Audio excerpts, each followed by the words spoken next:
BD news অ্যালার্টের আরও একটি সংবাদ সংযোগে আপনাদেরকে স্বাগত। 7 লাখ টাকা নেওয়ার ভিডিও ভাইরাল, এনসিপি নেতার দাবি ডোনেশন। বিএনপি জাতীয় নির্বাহী কমিটির তথ্য প্রযুক্তি বিষয়ক সম্পাদক এবং শিক্ষাবিদ ডক্টর AKM ওয়াহিদুজ্জামান রোববার 13 জুলাই বিকেলে নিজের ফেসবুক ওয়ালে এনসিপি নেতা ইমামুর রশিদের 7 লাখ টাকা নেওয়ার একটি ভিডিও পোস্ট করেন। ভিডিও পোস্ট করার পরই তা ভাইরাল হয়ে যায়।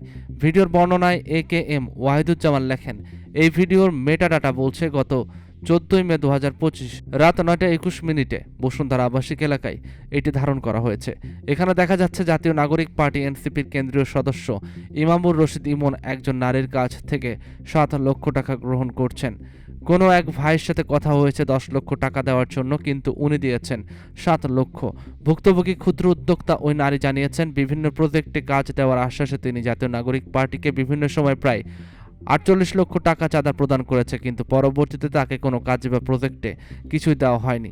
এই পোস্টের জবাবে এনসিপি নেতা ইমামুর রশিদ তার ফেসবুকে লেখেন, আজকে আমাকে নিয়ে ফেসবুকে ওয়াহিদুজ্জামান নামক প্রোফাইল থেকে যে ভিডিও ছড়ানো হয়েছে সেটা নিয়ে আমার মতামত। ভিডিওটিতে যে মহিলার কণ্ঠস্বর শোনা যাচ্ছে তিনি গত মে মাসের প্রথম দিকে আমাদের জাতীয় নাগরিক পার্টির অস্থায়ী কার্যালয়ে এসে পার্টির আহ্বায়ক ও 2 অঞ্চলের মুখ্য সংগঠকদের সাথে দেখা করেন। সেখানে তিনি স্বেচ্ছায় পার্টি ফান্ডে ডোনেশন দিতে ইচ্ছা পোষণ করেন। এছাড়াও তিনি একাধিকবার পার্টি অফিসে এসে অন্যান্য কেন্দ্রীয় নেতৃবৃন্দর সাথে দেখা করেন। তিনি জানান, ইতিপূর্বে তিনি জুলাই শহীদ স্মৃতি ফাউন্ডেশন আর্থিক অনুদান দিয়েছিলেন, যেটা আমরা পরবর্তীতে ভেরিফাই করেছিলাম।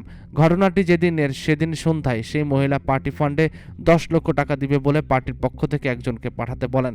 পার্টির পক্ষ থেকে সেই ফান্ড সংগ্রহ দায়িত্ব আমাকে দেওয়া হয়। আমি আমার দায়িত্বশীলতার জায়গা থেকে ফান্ডটি কালেক্ট করি।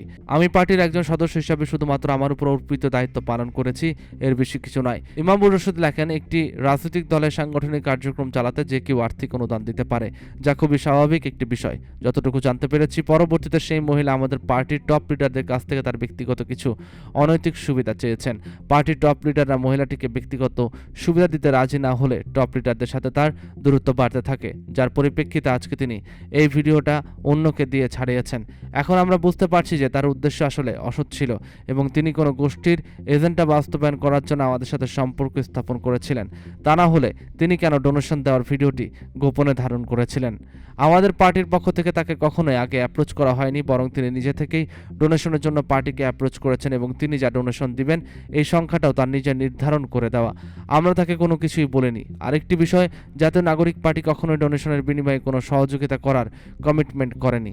এই অভিযোগটি মিথ্যা এবং তিনি যে 48 লক্ষ টাকা ডোনেশনের কথা উল্লেখ করেছেন সেই সংখ্যাটাও মিথ্যা।